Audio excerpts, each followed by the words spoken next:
നമ്മൾ കഴിഞ്ഞ ക്ലാസ്സിൽ ദേശീയ വരുമാനം നാഷണൽ ഇൻകം എന്ന് പറയുന്ന പ്രധാനപ്പെട്ട ഒരു ടോപ്പിക്ക് അത് ഫുൾ നമ്മൾ കവർ ചെയ്തു. 2 ക്ലാസ്സുകളായിട്ടാണ് നമ്മളത് കവർ ചെയ്തിട്ടുണ്ടായിരുന്നത്. അതിനകത്ത് ദേശീയ വരുമാനവുമായിട്ട് ബന്ധപ്പെട്ടുകൊണ്ടുള്ള ബേസിക് ഫാക്ട്സ് എല്ലാം നമ്മൾ ആദ്യത്തെ ക്ലാസ്സിൽ പഠിച്ചു. രണ്ടാമത്തെ ക്ലാസ്സിൽ നമ്മൾ പഠിച്ചത് GDP അതെങ്ങനെ കാണാമെന്ന്, GDP, GNB തുടങ്ങിയ കാര്യങ്ങൾ, NDP, NNB ഇതെല്ലാം നമ്മൾ ഇതെങ്ങനെ കാണുന്നത് എന്നെല്ലാം വ്യക്തമായിട്ട് പഠിച്ചതാണ്. അതേപോലെ GDP ഡിഫ്ലേറ്റർ, ഉപഭോക്തൃ വില സൂചിക തുടങ്ങിയ കാര്യങ്ങളെല്ലാം ഒരു ചാപ്റ്ററിൽ നമ്മൾ കംപ്ലീറ്റ് ചെയ്തിട്ടുണ്ട്. നമ്മൾ ഈ ഒരു ക്ലാസ്സിൽ നോക്കുന്നത് എക്കണോമിക്സിലെ പ്രധാനപ്പെട്ട ടോപ്പിക്കായ പണവും ബാങ്കിങ്ങും, മണി ആൻഡ് ബാങ്കിങ് എന്ന് പറയുന്ന ഒരു പ്രധാനപ്പെട്ട ടോപ്പിക്കാണ്. അപ്പം ശ്രദ്ധിച്ചിരിക്കുക, നോട്ട്സുകൾ കൃത്യമായിട്ട് എഴുതിയെടുത്ത് അത് റിവിഷൻ ചെയ്യുക. ഇപ്പം ബാങ്കിങ്ങിനെ കുറിച്ച് പറയുമ്പോൾ നമ്മുടെ രാജ്യത്തെ സെൻട്രൽ ബാങ്ക് എന്ന് പറയുന്നത് എപ്പോഴും ആരാണ്? RBI ആണ് അല്ലെ, റിസർവ് ബാങ്ക് ആണ് സെൻട്രൽ ബാങ്ക് എന്ന് പറയുന്നത്. 1935 RBI സ്ഥാപിച്ചത്. നമുക്കറിയാം 1949 RBI ദേശസാൽക്കരിച്ചു. ഇതെപ്പോഴും ആവർത്തിച്ച് ചോദിക്കുന്ന PSC ക്വസ്റ്റ്യൻസ് ആണ്. ഇത് ഇമ്പോർട്ടൻ്റ് ആണ്. 35 RBI സ്ഥാപിക്കുന്നത്, 1949 ദേശസാൽക്കരിക്കുന്നത്. പ്രധാനമായിട്ടും RBI ആയിട്ട് ബന്ധപ്പെട്ട് ഈ 2 വർഷങ്ങളൊന്ന് നോട്ട് ചെയ്ത് വെച്ചുക. നമുക്കറിയാം ഒരു രാജ്യത്തിന്റെ ധനപരമായ കാര്യങ്ങൾ കൈകാര്യം ചെയ്യുന്നത് എപ്പോഴും ആരാണ്? റിസർവ് ബാങ്ക് ഓഫ് ഇന്ത്യ ആണ് അല്ലെ. ബാങ്കുകളുടെ ബാങ്ക് എന്നാണ് RBI അറിയപ്പെടുന്നത്. അതേപോലെ ഒരു രാജ്യത്തിന്റെ വിദേശ നാണ്യ കരുതൽ ശേഖരത്തിന്റെ സൂക്ഷിപ്പുകാരൻ ആരായിരിക്കും? അത് റിസർവ് ബാങ്ക് ആയിരിക്കും അല്ലെ. എല്ലാ രാജ്യങ്ങൾക്കും എന്തുണ്ട്? വിദേശ നാണ്യ കരുതൽ ശേഖരമുണ്ട്. അപ്പോൾ അതിന്റെ സൂക്ഷിപ്പുകാരൻ എപ്പോഴും ആ രാജ്യത്തെ റിസർവ് ബാങ്ക് ആയിരിക്കും, നമ്മുടെ RBI ആണ്. പണപ്രധാനത്തെ നിയന്ത്രിക്കുന്നതും അതുപോലെ തന്നെ മറ്റു കാര്യങ്ങളെല്ലാം ഉത്തരവാദിത്തപ്പെട്ട കാര്യങ്ങളെല്ലാം ചെയ്തത് ആരാണ്? റിസർവ് ബാങ്കാണ്. അപ്പോൾ ഈ പണപ്രധാനത്തെ എങ്ങനെയാണ് റിസർവ് ബാങ്ക് നിയന്ത്രിക്കുന്നതെന്ന് ചോദിച്ചാൽ അത് ബാങ്ക് നിരക്കുകളുണ്ട്. ഓരോ ബാങ്കിനും ഓരോ പലിശ നിരക്കുകളുണ്ട്. അതുപോലെ തന്നെ പരസ്യ വിപണി പ്രവർത്തനങ്ങളുണ്ട്. അതിപ്പം അതിലൂടെയും പരസ്യ വിപണി പ്രവർത്തനങ്ങളിലൂടെയും ബാങ്ക് നിരക്കുകളിലൂടെയും അതുപോലെ കരുതൽ ശേഖര അനുപാതത്തിലൂടെയും മറ്റുമൊക്കെ എന്ത് ചെയ്യുന്നു? പണപ്രധാനത്തെ ആര് നിയന്ത്രിക്കുന്നുണ്ട്? നമ്മുടെ റിസർവ് ബാങ്ക് നിയന്ത്രിക്കുന്നുണ്ട്. അതിനെ നമുക്ക് കരുതൽ ധനാനുപാതമെന്നും പരസ്യ വിപണി പ്രവർത്തനങ്ങളെല്ലാം നമുക്ക് വിശദമായിട്ട് പഠിക്കാനുണ്ട്. അപ്പോൾ നമുക്ക് നോക്കാം എന്താണെന്ന്. അതിന് മുമ്പായിട്ട് കുറച്ച് കാര്യങ്ങൾ കൂടി പറയാനുണ്ട്. അതുപോലെ തന്നെ നമ്മുടെ ഈ റിസർവ് ബാങ്ക് ഓഫ് ഇന്ത്യ ഇറക്കുന്ന കറൻസി കൈവശം വെക്കുന്നത് ആരൊക്കെയാണ്? പൊതുജനങ്ങളും അതുപോലെ തന്നെ വാണിജ്യ ബാങ്കുകളുമാണ് അല്ലെ. നമ്മുടെ ജനങ്ങളും നമ്മളും അതുപോലെ തന്നെ വാണിജ്യ ബാങ്കുകളുമാണ് നമ്മുടെ RBI ഇറക്കുന്ന കറൻസിയൊക്കെ സൂക്ഷിക്കുന്നത്. അപ്പൊ ഇതിനെ പ്രധാനമായിട്ട് ഹൈ പവേർഡ് മണി എന്ന് വിളിക്കുന്നുണ്ട്. ഒന്ന് അറിഞ്ഞിരുന്നാൽ മതി. ഹൈ പവേർഡ് മണി എന്നാണ് നമ്മുടെ കൈവശം ഇരിക്കുന്ന, വാണിജ്യ ബാങ്കുകളുടെ കൈവശം ഇരിക്കുന്ന എല്ലാ കറൻസികളെയും ഹൈ പവേർഡ് മണി എന്നും അതുപോലെ കരുതൽ ധനമെന്നും അതുപോലെ ധനപരമായ അടിത്തറ എന്നൊക്കെ വിശേഷിപ്പിക്കുന്നുണ്ട് അല്ലെങ്കിൽ അറിയപ്പെടുന്നുണ്ട്. ഇതൊന്ന് മനസ്സിലാക്കുക. ഈ കരുതൽ ധനം എന്ത് ചെയ്യുന്നു? വായ്പ സൃഷ്ടിക്കുന്നതിനുള്ള ഒരു അടിത്തറയാണെന്നും നമ്മൾ മനസ്സിലാക്കണം. വായ്പ അല്ലെ, നമ്മൾ ബാങ്കിൽ നിന്ന് എന്തെടുക്കാറുണ്ട്? വായ്പ, ലോൺ എടുക്കാറുണ്ട്. അപ്പൊ ഇതിന്റെയൊക്കെ അടിത്തറ എന്ന് പറയുന്നത് എന്താണ്? ഈ പറയുന്ന ഹൈ പവേർഡ് മണിയാണെന്ന് മനസ്സിലാക്കണം. വാണിജ്യ ബാങ്കുകളെ കുറിച്ച് നമുക്ക് പഠിക്കാനുണ്ട്. വാണിജ്യ ബാങ്കുകൾ, കൊമേഴ്ഷ്യൽ ബാങ്ക്സിനെ കുറിച്ച് നമ്മൾ പഠിക്കുമ്പോൾ പ്രധാനപ്പെട്ട എല്ലാ ബാങ്കുകളുടെയും പിന്നെ വർഷം, അത് രൂപീകൃതമായിട്ടുള്ള വർഷവും അതുപോലെ തന്നെ അതിൻ്റെ ഹെഡ്ക്വാർട്ടേഴ്സ് എവിടെയാണെന്നും ഒന്ന് മനസ്സിലാക്കി വെച്ചേക്കണം. നമ്മളത് നോക്കുന്നില്ല, കാരണം അത് പറഞ്ഞു പോകുമ്പോഴത്തേക്ക് ഒരുപാട് പോകേണ്ടതായിട്ടുണ്ട്. അപ്പം ജസ്റ്റ് നിങ്ങളൊന്ന് മനസ്സിലാക്കി വെച്ചേക്കുക എല്ലാ പ്രധാനപ്പെട്ട വാണിജ്യ ബാങ്കുകളുടെയും അതിൻ്റെ ഹെഡ്ക്വാർട്ടേഴ്സ് എവിടെയാണെന്നും അതുപോലെ അതിൻ്റെ വർഷം, രൂപീകൃതമായിട്ടുള്ള വർഷം, പ്രധാനമായിട്ടും SBI ഒക്കെ ദേശസാൽക്കരിച്ചിട്ടുള്ള വർഷം കൂടി ഒന്ന് നിങ്ങൾ നോട്ട് ചെയ്ത് വെച്ചേക്കണം. അപ്പം ഈ വാണിജ്യ ബാങ്കുകൾ നമ്മുടെ സമ്പദ് വ്യവസ്ഥയുടെ പണം സൃഷ്ടിക്കുന്ന സംവിധാനത്തിന്റെ ഭാഗമാണ്, നമുക്കറിയാം അല്ലെ. ബാങ്കുകൾ നിക്ഷേപകർക്ക് നൽകുന്ന പലിശ നിരക്ക് കടമെടുക്കുന്നവരിൽ നിന്ന് ഈടാക്കുന്ന പലിശ നിരക്കിനേക്കാൾ കുറവായിരിക്കും. നമുക്കറിയാവുന്ന ഒരു കോമൺ ഫാക്ടർ ആണല്ലോ അത്. ബാങ്കുകൾ നമ്മുടെ നിക്ഷേപകർക്ക് നൽകുന്ന പലിശ നിരക്ക്, അതായത് നമ്മൾ കുറച്ച് കാശ് കൊണ്ടുപോയിട്ട് ബാങ്കിൽ ഇടുകയാണ്, അപ്പൊ നമുക്ക് ബാങ്ക് ഒരു പലിശ തരും. ആ ഒരു പലിശ നിരക്ക് എന്ന് പറയുന്നത് കടമെടുക്കുന്നവരിൽ നിന്ന് ഈടാക്കുന്ന പലിശ നിരക്കിനേക്കാൾ കുറവായിരിക്കും. ഇപ്പൊ നമ്മൾ ഒരു ബാങ്കിൽ ചെന്ന് ലോൺ എടുക്കുമ്പോൾ നമുക്ക് എന്താണ്? ഇൻട്രസ്റ്റ് കൂടുതലായിരിക്കും അല്ലെ. ലോൺ ഇൻട്രസ്റ്റ് നമുക്ക് കൂടുതലായിരിക്കും. പക്ഷെ നമുക്ക് ബാങ്കിനെ കൊടുക്കേണ്ടതായിട്ട് വരും, പലിശ കൊടുക്കേണ്ടതായിട്ട്, അധികം കൊടുക്കേണ്ടതായിട്ട് വരും. പക്ഷെ നമ്മളൊരു കുറച്ച് കാശ് നമ്മൾ ബാങ്കിൽ നിക്ഷേപിക്കുകയാണെങ്കിൽ നമുക്ക് കിട്ടുന്ന പലിശ എന്തായിരിക്കും? ഒരു കുറവായിരിക്കും. അപ്പൊ ഈ ഒരു നിക്ഷേപ നിരക്കിനെയും ഈ വായ്പാ നിരക്കിനെയും തമ്മിലുള്ള വ്യത്യാസത്തെ സ്പ്രെഡ് എന്നാണ് അറിയപ്പെടുന്നത്. ഒന്ന് മനസ്സിലാക്കി വെച്ചേക്കണം. സ്പ്രെഡ് എന്താണെന്ന് ചോദിച്ചു കഴിഞ്ഞാൽ ബാങ്കുകൾ നിക്ഷേപകർക്ക് നൽകുന്ന പലിശ നിരക്ക് കടമെടുക്കുന്നവരിൽ നിന്ന് ഈടാക്കുന്ന പലിശ നിരക്കിനേക്കാൾ കുറവായിരിക്കും. നിക്ഷേപ നിരക്കും വായ്പാ നിരക്കും തമ്മിലുള്ള ഈ ഒരു വ്യത്യാസത്തെയാണ് എന്ത് പറയപ്പെടുന്നത്? സ്പ്രെഡ് എന്ന് പറയുന്നത്. കരുതൽ ധനാനുപാതം, ക്യാഷ് റിസർവ് റേഷ്യോ. നിങ്ങൾ എപ്പോഴും കേട്ടിട്ടുള്ള ഒരു കാര്യമായിരിക്കാം ഈ പറയുന്ന കരുതൽ ധനാനുപാതം. അതെന്താണെന്ന് മനസ്സിലാക്കി വെച്ചേക്കണം. ബാങ്കുകൾ നിർബന്ധമായും അനുസരിക്കേണ്ട നിയമപരമായിട്ടുള്ള ഒരു ബാധ്യതയാണ് കരുതൽ ധനാനുപാതം എന്ന് പറയുന്നത്. ഒരു ബാങ്കും അമിതമായിട്ട് വായ്പ നൽകാതിരിക്കാനുള്ള നിയന്ത്രണത്തെയാണ് കരുതൽ ധനാനുപാതം കൊണ്ട് ഉദ്ദേശിക്കുന്നത്. അതായത് RBIയുടെ നിർദ്ദേശപ്രകാരമാണ് വാണിജ്യ ബാങ്കുകൾ എന്ത് ചെയ്യുന്നത്, അവരുടെ ഡിമാൻഡ് ഡെപ്പോസിറ്റിന്റെ ഒരു ഭാഗം കരുതൽ ധനമായിട്ട് സൂക്ഷിക്കുന്നത്. RBIയുടെ നിർദ്ദേശപ്രകാരം എല്ലാ വാണിജ്യ ബാങ്കുകളും എന്ത് ചെയ്യുന്നുണ്ട്, അവരുടെ ഡിമാൻഡ് ഡെപ്പോസിറ്റിന്റെ ഒരു ഭാഗം, ഒരു നിശ്ചിത ഭാഗം എന്ത് ചെയ്യുന്നു, കരുതൽ ധനമായിട്ട് ക്യാഷ് റിസർവ് ആയിട്ട് എന്ത് ചെയ്യുന്നുണ്ട്, സൂക്ഷിക്കുന്നുണ്ട്. ഓക്കെ, അപ്പൊ അതിനെയാണ് കരുതൽ ധനാനുപാതം, ക്യാഷ് റിസർവ് റേഷ്യോ എന്ന് പറയുന്നത്. അതുപോലെ SLR എന്ന് പറയുന്നത് സ്റ്റാറ്റ്യൂട്ടറി ലിക്വിഡിറ്റി റേഷ്യോ, നിയമാനുസൃത ദ്രവത്വ അനുപാതം. എന്താണെന്ന് മനസ്സിലാക്കി വെച്ചിരുന്നാൽ മതി.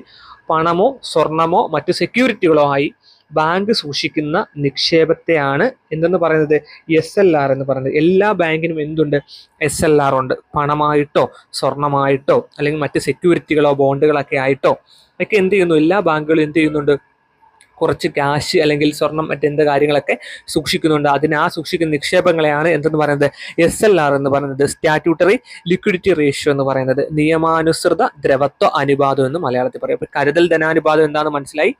ക്യാഷ് റിസർവ് റേഷ്യോ അല്ലെങ്കിൽ കരുതൽ ധനാനുപാതം, സ്റ്റാറ്റ്യൂട്ടറി ലിക്വിഡിറ്റി റേഷ്യോ, SLR, നിയമാനുസൃത ദ്രവത്വാനുപാതം എന്താണെന്ന് മനസ്സിലായല്ലോ.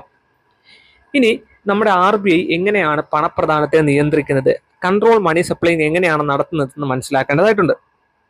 ഒരു സമ്പദ് വ്യവസ്ഥയിലെ പണപ്രദാനത്തെ നിയന്ത്രിക്കുക എന്നതാണ് ആരുടെ പ്രധാനപ്പെട്ട ചുമതല, റിസർവ് ബാങ്കിന്റെ പ്രധാനപ്പെട്ട ചുമതല, അല്ലെ?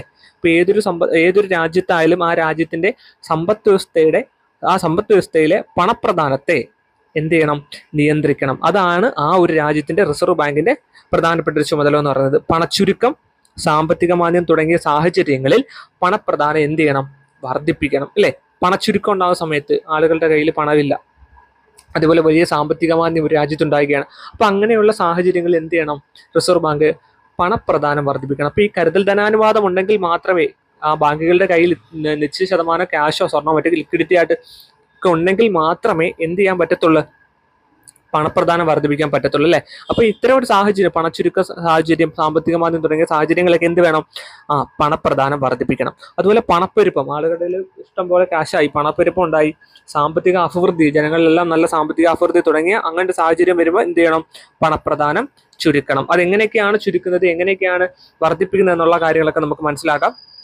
അപ്പം ഈ സമ്പദ് വ്യവസ്ഥയിലെ പണപ്രദാനത്തെ നിയന്ത്രിക്കാൻ RBI ഉപയോഗിക്കുന്ന കുറച്ച് നടപടികളുണ്ട്. അതിൽ ഒന്നാമത്തെയാണ് കരുതൽ ധനാനുപാതം എന്ന് പറയുന്നത്. നമ്മൾ ആൾറെഡി അത് പറഞ്ഞു. അതുപോലെ പരസ്യ വിപണി, ഓപ്പൺ മാർക്കറ്റ് ഓപ്പറേഷൻസ് എന്ന് പറയും, പരസ്യ വിപണി തുടങ്ങിയ, അതുപോലെ തന്നെ റിപ്പോ നിരക്കുകളുണ്ട്, റിപ്പോ നിരക്കുണ്ട്, അതുപോലെ റിവേഴ്സ് റിപ്പോ നിരക്കുണ്ട്, ബാങ്ക് നിരക്കുണ്ട് തുടങ്ങിയ കാര്യങ്ങൾ വഴിയൊക്കെയാണ് എന്ത് ചെയ്യുന്നത്, നമ്മുടെ RBI കൺട്രോൾ ചെയ്യുന്നത്, മണി സപ്ലൈയും കൺട്രോൾ ചെയ്യുന്നത്, അല്ലെ പണപ്രദാനം നിയന്ത്രിക്കുന്നത്. അപ്പൊ ഒന്നാമത്തെയാണ് കരുതൽ ധനാനുപാതം. ഞാൻ പറഞ്ഞു കരുതൽ ധനാനുപാതം, പണപ്പെരുപ്പ കാലത്ത് RBI എന്ത് ചെയ്യുന്നു, കരുതൽ ധനാനുപാതം വർദ്ധിപ്പിക്കുന്നു. നമ്മൾ പറഞ്ഞില്ലേ, പണപ്പെരുപ്പ കാലത്ത് RBI എന്ത് ചെയ്യുന്നു, കരുതൽ ധനാനുപാതം വർദ്ധിപ്പിക്കുന്നു. അതായത് തങ്ങളുടെ കയ്യിലുള്ള ക്യാഷ് എന്ത് ചെയ്യുന്നു, കൂട്ടുന്നു. പണച്ചുരുക്ക കാലത്ത് കരുതൽ ധനാനുപാതം എന്ത് ചെയ്യുന്നു, കുറയ്ക്കുന്നു. പണച്ചുരുക്ക കാലത്ത് കരുതൽ ധനാനുപാതം കുറയ്ക്കുന്നു. അത് നമുക്ക് മനസ്സിലാക്കിയെടുക്കാവുന്ന ഒരു കാര്യമുള്ളൂ, അല്ലെ? അപ്പൊ ഇത് ബാങ്കിന്റെ ഒരു വായ്പാ ശേഷി വർദ്ധിപ്പിക്കുകയും അതുവഴി പണപ്രദാനം വർദ്ധിപ്പിക്കുകയും ചെയ്യുന്നു. ഇതിനെയാണ് നമ്മൾ കരുതൽ ധനാനുപാതം അതുകൊണ്ട് ഉദ്ദേശിക്കുന്നത്. ഓക്കെ ആണല്ലോ. അടുത്തതാണ് പരസ്യ വിപണി, ഓപ്പൺ മാർക്കറ്റ് ഓപ്പറേഷൻസ്. പരസ്യ വിപണിയിൽ നിന്ന് നമുക്ക് ഇഷ്ടംപോലെ പരസ്യ വിപണികളുണ്ടല്ലേ. അപ്പൊ ഈ പരസ്യ വിപണിയിൽ നിന്ന് ഗവൺമെന്റ് എന്ത് ചെയ്യുന്നു, ബോണ്ടുകൾ വാങ്ങുന്നതിനെയും വിൽക്കുന്നതിനെയുമാണ് ഈ പരസ്യ വിപണി കൊണ്ട് സൂചിപ്പിക്കുന്നത്. പരസ്യ വിപണിയിൽ നിന്ന് RBI ഗവൺമെന്റ് ബോണ്ടുകൾ എപ്പോഴും വാങ്ങുന്നത് ചെക്ക് നൽകിക്കൊണ്ടാണ്. അപ്പൊ ഈ ചെക്ക് സമ്പദ് വ്യവസ്ഥയിലെ കരുതൽ ശേഖരത്തിന്റെ അളവ് എന്ത് ചെയ്യുന്നു, വർദ്ധിപ്പിക്കുന്നു. ഇത് പണത്തിന്റെ പ്രധാനവും വർദ്ധിപ്പിക്കുന്നു. അപ്പൊ പണപ്രധാനം നിയന്ത്രിക്കാൻ കരുതൽ ധനാനുപാതത്തിലൂടെയും പരസ്യ വിപണി പ്രവർത്തനങ്ങളിലൂടെയും ആര് ശ്രമിക്കുന്നുണ്ട്, റിസർവ് ബാങ്ക് ശ്രമിക്കുന്നുണ്ട്. ഈ RBI ഗവൺമെന്റ് ബോണ്ടുകൾ വ്യക്തികൾക്കോ സ്ഥാപനങ്ങൾക്കോ വിൽക്കുമ്പം പണശേഖരത്തിന്റെ അളവ് കുറയുകയും അതുമായി പണത്തിന്റെ പ്രാധാന്യം എന്ത് ചെയ്യുന്നു, കുറയുകയും ചെയ്യുന്നു. പിന്നെ മൂന്നാമത്തെയാണ് റിപ്പോ നിരക്ക് എന്ന് പറയുന്നത്. റിപ്പോ നിരക്ക് നമുക്ക് റിവേഴ്സ് റിപ്പോ നിരക്കുണ്ട്, റിപ്പോ നിരക്ക് അത് തെറ്റിപ്പോവില്ല. റിപ്പോ നിരക്ക് ഇപ്പൊ ഇന്നലെ നമ്മൾ പത്രത്തിലൊക്കെ വായിച്ചതാണ്, റിസർവ് ബാങ്ക് റിപ്പോ നിരക്ക് കുറച്ചു എന്നൊക്കെ പറഞ്ഞിട്ടല്ലേ. അപ്പം ഒരു രാജ്യത്തെ സെൻട്രൽ ബാങ്ക് വാണിജ്യ ബാങ്കുകൾക്ക് നൽകുന്ന വായ്പാ നിരക്കിനെയാണ് റിപ്പോ നിരക്ക് എന്ന് പറയുന്നത്. മനസ്സിലായല്ലോ. ഒരു രാജ്യത്തെ സെൻട്രൽ ബാങ്ക്. ഇപ്പൊ നമ്മുടെ രാജ്യത്തെ സെൻട്രൽ ബാങ്ക് എന്ന് പറയുന്നത് റിസർവ് ബാങ്ക് ആണ്, RBI ആണ്. അപ്പൊ RBI എന്ത് ചെയ്യുന്നു? വാണിജ്യ ബാങ്കുകൾ ഒത്തിരി ഉണ്ട് ഇല്ലേ? വാണിജ്യ ബാങ്കുകൾ നമ്മുടെ SBI ഉണ്ട്, യൂണിയൻ ബാങ്ക് ഓഫ് ഇന്ത്യ ഉണ്ട്, അങ്ങനെ ഒരുപാട് വാണിജ്യ ബാങ്കുണ്ട്. അപ്പൊ ഈ വാണിജ്യ ബാങ്കുകൾക്ക് എന്ത് കൊടുക്കുന്നു? വായ്പ കൊടുക്കുന്നുണ്ട് അല്ലെ? അപ്പോൾ ഇത്തരത്തില് ഒരു നമ്മുടെ റിസർവ് ബാങ്ക് വാണിജ്യ ബാങ്കുകൾക്ക് വായ്പ നൽകുന്നുണ്ട്. ആ വായ്പയ്ക്ക് കൊടുക്കുന്ന പലിശ നിരക്കിനെയാണ് റിപ്പോ നിരക്ക് എന്ന് പറയുന്നത്. അപ്പോൾ പണപ്പെരുപ്പ സമയത്ത് എന്ത് സംഭവിക്കും? RBI അങ്ങ് ഈ റിപ്പോ നിരക്ക് അങ്ങ് വർദ്ധിപ്പിക്കും. അപ്പോൾ RBI നിന്നും വായ്പ എടുക്കാനുള്ള ചെലവ് താരതമ്യേന വർദ്ധിക്കുന്നു. അപ്പൊ ഇത് വാണിജ്യ ബാങ്കുകളെ എന്ത് ചെയ്യുന്നു? അവരുടെ വായ്പാ നിരക്ക് വർദ്ധിപ്പിക്കാൻ പ്രേരിപ്പിക്കുന്നു അല്ലെ? അപ്പം റിസർവ് ബാങ്ക് ഓഫ് ഇന്ത്യ പലിശ നിരക്ക് കൂട്ടിയപ്പോൾ അല്ലെങ്കിൽ റിപ്പോ നിരക്ക് കൂട്ടിയ സമയത്ത് ഈ പറയുന്ന വാണിജ്യ ബാങ്കുകളിൽ നിന്നും പലിശ എടുക്കുന്നവർക്ക് എന്ത് ചെയ്യുന്നു? കൂടുതൽ പലിശ കൊടുക്കേണ്ടതായിട്ട് വരുന്നു, അല്ലെങ്കിൽ വാണിജ്യ ബാങ്കുകൾ പലിശ നിരക്ക് കൂട്ടുന്നു. പലരും ലോൺ എടുക്കാതെ മാറി നിൽക്കുന്ന ഒരു സാഹചര്യം ഉണ്ടാകുന്നുണ്ട്. അപ്പം ഇങ്ങനെ ഇത്തരത്തിൽ വാണിജ്യ ബാങ്കുകൾ അവരുടെ വായ്പാ നിരക്ക് വർദ്ധിപ്പിക്കാൻ പ്രേരിപ്പിക്കുന്നു. അപ്പോൾ കടം വാങ്ങുന്നവർക്ക് വായ്പ എടുക്കുന്നതിനുള്ള താല്പര്യം കുറയുന്നു. അതാണ് അവൻ്റെ ഒരു രീതി എന്ന് പറയുന്നത്. അതുപോലെ പണച്ചുരുക്ക സമയത്താണ് അതിന് ഓപ്പോസിറ്റ് വരും. പണച്ചുരുക്ക സമയത്താണ് RBI റിപ്പോ നിരക്ക് അങ്ങ് കുറയ്ക്കും. അപ്പോൾ അത് വായ്പ എടുക്കുന്നവർക്ക് പ്രയോജനം ചെയ്യും ഇല്ലേ? സാമ്പത്തിക വളർച്ച മെച്ചപ്പെടുന്നതിന് സഹായിക്കുകയും ചെയ്യും. അപ്പോൾ ഇതാണ് റിപ്പോ നിരക്ക് എന്ന് പറയുന്നത്. ഇനി റിവേഴ്സ് റിപ്പോ നിരക്ക് എന്ന് പറഞ്ഞാൽ വാണിജ്യ ബാങ്കുകൾക്ക് അവരുടെ മിച്ച ഫണ്ടുകൾ RBIയിൽ നിക്ഷേപിക്കുക വഴി ലഭിക്കുന്ന പലിശ നിരക്കിനെയാണ് റിവേഴ്സ് റിപ്പോ നിരക്ക് എന്ന് പറയുന്നത്. അപ്പോൾ റിപ്പോ നിരക്കിന്റെ ഓപ്പോസിറ്റ് ആണ് റിവേഴ്സ് റിപ്പോ നിരക്ക് എന്ന് പറയുന്നത്. വാണിജ്യ ബാങ്കുകൾക്ക് അവരുടെ മിച്ച ഫണ്ടുകൾ എന്ത് ചെയ്യുന്നു? RBIയിൽ നിക്ഷേപിക്കുന്ന വഴി എന്ത് ചെയ്യുന്നു? RBI നിന്ന് ലഭിക്കുന്ന പലിശ നിരക്കിനെയാണ് റിവേഴ്സ് റിപ്പോ നിരക്ക് എന്ന് പറയുന്നത്. റിവേഴ്സ് റിപ്പോ നിരക്ക് വർദ്ധിപ്പിക്കുമ്പം വാണിജ്യ ബാങ്കുകൾ കൂടുതൽ പണം RBIയിൽ നിക്ഷേപിക്കും. ഇത് വായ്പ എടുക്കുന്നവരെ നിരുത്സാഹപ്പെടുത്തുന്നു. റിവേഴ്സ് റിപ്പോ നിരക്ക് കുറയുമ്പോൾ വാണിജ്യ ബാങ്കുകൾ വായ്പ എടുക്കുന്നവരെ പ്രോത്സാഹിപ്പിക്കുന്നു. അപ്പൊ ഇതാണ് ഇതിന്റെ ഒരു കളി എന്ന് പറയുന്നത്. ഓക്കെ, അപ്പം റിപ്പോ നിരക്ക് എന്താണെന്ന് മനസ്സിലായി, റിവേഴ്സ് റിപ്പോ നിരക്ക് എന്താണെന്ന് മനസ്സിലായല്ലോ. അതുപോലെ മറ്റൊരു കാര്യമാണ് ബാങ്ക് നിരക്ക് എന്ന് പറയുന്നത്. ഇപ്പോൾ വാണിജ്യ ബാങ്കുകൾക്ക് നൽകുന്ന പലിശ നിരക്കിൽ മാറ്റം വരുത്തിക്കൊണ്ട് RBIക്ക് പണപ്രദാനത്തെ സ്വാധീനിക്കാൻ കഴിയും. ഈ നിരക്കിനെയാണ് ബാങ്ക് നിരക്ക് എന്ന് പറയുന്നത്. ബാങ്ക് നിരക്ക് വർദ്ധിപ്പിച്ചു കഴിഞ്ഞാൽ വാണിജ്യ ബാങ്കുകൾ എടുക്കുന്ന വായ്പ കൂടുതൽ ചെലവേറിയതായി തീരും. ഇത് വാണിജ്യ ബാങ്കുകളുടെ കരുതൽ ധനം കുറയ്ക്കുകയും പണപ്രദാനം കുറയ്ക്കുകയൊക്കെ ചെയ്യും. നേരെ മറിച്ച് ബാങ്ക് നിരക്കിലെ ഇടിവ് എന്ത് ചെയ്യുന്നു? പണപ്രദാനം വർദ്ധിപ്പിക്കുന്നു. അപ്പം നമുക്കിന്ന് അത് മനസ്സിലാക്കി തന്നെ ഒന്ന് മനസ്സിരുത്തി ഒന്ന് വായിച്ചാൽ തന്നെ നമുക്ക് എന്ത് ചെയ്യുന്നത്? നമുക്ക് മനസ്സിലാവും, വ്യക്തമായിട്ട് മനസ്സിലാവും. അതുപോലെ ഈ പറയുന്ന JM കെയ്ൻസ് നമ്മൾ കേട്ടിട്ടുള്ളതാണ്. JM കെയ്ൻസിനെ കുറിച്ച് നമ്മൾ കുറെ ടെക്സ്റ്റ് ഒക്കെ പഠിച്ചിട്ടുണ്ട്. അപ്പൊ അദ്ദേഹം പറഞ്ഞൊരു പ്രധാനപ്പെട്ട കാര്യമുണ്ട്. കൈമാറ്റ പ്രേരകം, മുൻകരുതൽ പ്രേരകം, ഊഹപ്രേരകം എന്നിവയ്ക്ക് ആവശ്യമായിട്ടുള്ള ആകെ പണമാണ് പണത്തിന്റെ ചോദനം എന്ന് പറഞ്ഞ എക്കണോമിസ്റ്റ് ആണ് ആരെന്ന് പറയുന്നത്? JM കെയ്ൻസ് എന്ന് പറയുന്നത്. അപ്പൊ അദ്ദേഹത്തിന്റെ ഒരു പ്രധാനപ്പെട്ട ഒരു തോട്ടാണ്, വേണമെങ്കിൽ നമുക്ക് ചോദിക്കാം. കൈമാറ്റ പ്രേരകം, മുൻകരുതൽ പ്രേരകം, ഊഹപ്രേരകം എന്നിവയ്ക്ക് ആവശ്യമായ ആകെ പണമാണ് പണത്തിന്റെ ചോദനം എന്ന് പറഞ്ഞ വ്യക്തി ആരാണ്? JM കെയ്ൻസ് ആണ്. ഓക്കെ, ഇനി പണം കൈവശം വെക്കാനുള്ള ജനങ്ങളുടെ ആഗ്രഹത്തെ നമുക്ക് രണ്ടായിട്ട് തിരിക്കാം.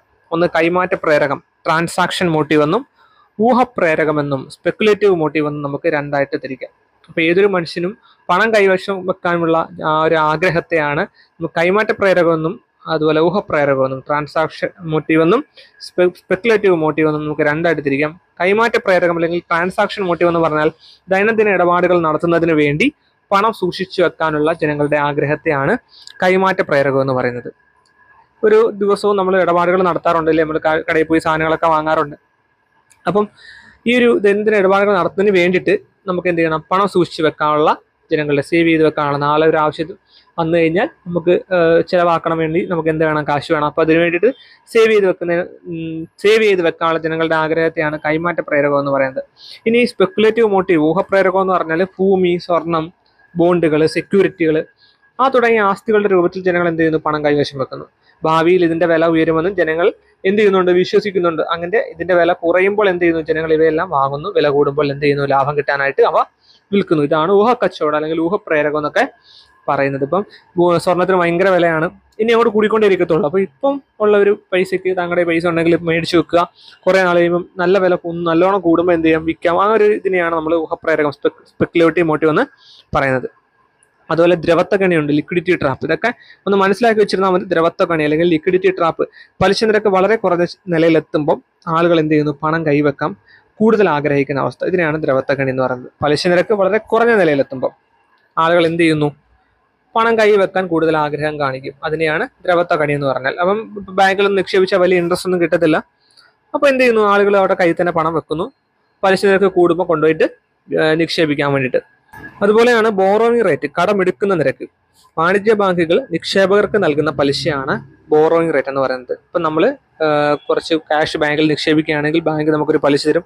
ആ റേറ്റ് എപ്പോഴും എന്തായിരിക്കും? കുറവായിരിക്കും. അത് നമ്മൾ മനസ്സിലാക്കണം. ബോറോയിങ് റേറ്റ് എപ്പോഴും കുറവായിരിക്കും. ലെൻഡിങ് റേറ്റ് ഉണ്ട്, കടം കൊടുക്കുന്ന നിരക്കുണ്ട്. കടം എടുക്കുന്ന വ്യക്തികൾ, അതായത് നമ്മൾ ബാങ്കിൽ നിന്ന് ഒരു ലോൺ എടുക്കുകയാണെങ്കിൽ അതായത് സ്ഥാപനങ്ങളിൽ നിന്നോ വാണിജ്യ ബാങ്കുകൾ അവർ ഈടാക്കുന്ന പലിശ നിരക്കാണ് ലെൻഡിങ് റേറ്റ് എന്ന് പറയുന്നത്. ഇപ്പം ഏതെങ്കിലും സ്ഥാപനങ്ങളിൽ നിന്നോ അല്ലെങ്കിൽ വ്യക്തികളിൽ നിന്നോ വാണിജ്യ ബാങ്കുകൾ ഈടാക്കുന്ന പലിശ നിരക്കാണ് ലെൻഡിങ് റേറ്റ് എന്ന് പറയുന്നത്. ഇപ്പം നമ്മൾ ലോൺ എടുക്കുകയാണെങ്കിൽ നമ്മുടെ നിന്നും എന്ത് മേടിക്കുന്നുണ്ട്? ഒരു പലിശ മേടിക്കുന്നുണ്ട്. അത് എപ്പോഴും എന്തായിരിക്കും? റേറ്റ് കൂടുതലായിരിക്കും. ലെൻഡിങ് റേറ്റ് എപ്പോഴും കൂടുതലായിരിക്കും ബോറോയിങ് റേറ്റിനേക്കാൾ. ബോറോയിങ് റേറ്റ് എപ്പോഴും കുറവായിരിക്കും, ലെൻഡിങ് റേറ്റ് എപ്പോഴും കൂടുതലായിരിക്കും. അതൊന്ന് മനസ്സിലാക്കണം. അതുപോലെ സ്പ്രെഡ് ഉണ്ട്. സ്പ്രെഡ് എന്ന് പറഞ്ഞാൽ കടം എടുക്കുന്ന പലിശ നിരക്കും കടം കൊടുക്കുന്ന പലിശ നിരക്കും തമ്മിലുള്ള വ്യത്യാസത്തെയാണ് സ്പ്രെഡ് എന്ന് പറയുന്നത്. ഇതാണ് ബാങ്കിന്റെ ലാഭം എന്ന് പറയുന്നത് അല്ലേ. കടം എടുക്കുന്ന പലിശ നിരക്കും കടം കൊടുക്കുന്ന പലിശ നിരക്കും തമ്മിലുള്ള വ്യത്യാസത്തെയാണ് സ്പ്രെഡ്. ഇതാണ് സ്പ്രെഡ് എന്ന് പറയുന്നതാണ് ബാങ്കിന്റെ ലാഭം. ഓക്കെ, ഇനി പണപ്രദാനം എന്താണെന്ന് മനസ്സിലാക്കണം. പണപ്രദാനം ഒരു പ്രത്യേക സമയത്ത് പൊതുജനങ്ങൾക്കിടയിൽ പ്രചാരത്തിലുള്ളതും ചെലവഴിക്കാൻ കഴിയുന്നതുമായ മൊത്തം പണശേഖരത്തെയാണ് പണപ്രദാനം എന്ന് പറയുന്നത്. ഒരു പ്രത്യേക സമയത്ത് പൊതുജനങ്ങൾക്കിടയിൽ പ്രചാരത്തിലുള്ളതും ചെലവഴിക്കാൻ കഴിയുന്നതുമായ മൊത്തം പണശേഖരത്തെയാണ് പണപ്രദാനം എന്ന് പറയുന്നത്. പണപ്രദാനത്തെ സംബന്ധിച്ച വിവരങ്ങൾ പ്രസിദ്ധീകരിക്കുന്നത് എപ്പോഴും ആരാണ്? റിസർവ് ബാങ്ക് ആണ് അല്ലെ. 1977 ഏപ്രിൽ മുതൽ RBI പണപ്രദാനം അളക്കാൻ 4 അളവുകൾ കൊണ്ടുവന്നിട്ടുണ്ട്. +2 ടെക്സ്റ്റ് പറയുന്നതാണ്.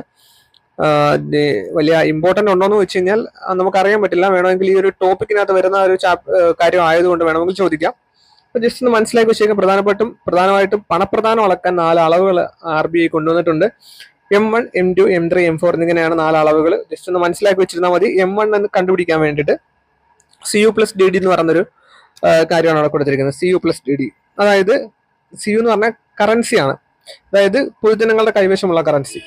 മനസ്സിലായോ? കറൻസി നോട്ട്സും കോയിൻസും രണ്ടുകൂടെ ചേർന്നിട്ടാണ് CU എന്ന് പറയുന്നത്, കറൻസി. +DD എന്ന് പറഞ്ഞാൽ ഡിമാൻഡ് ഡെപ്പോസിറ്റ്.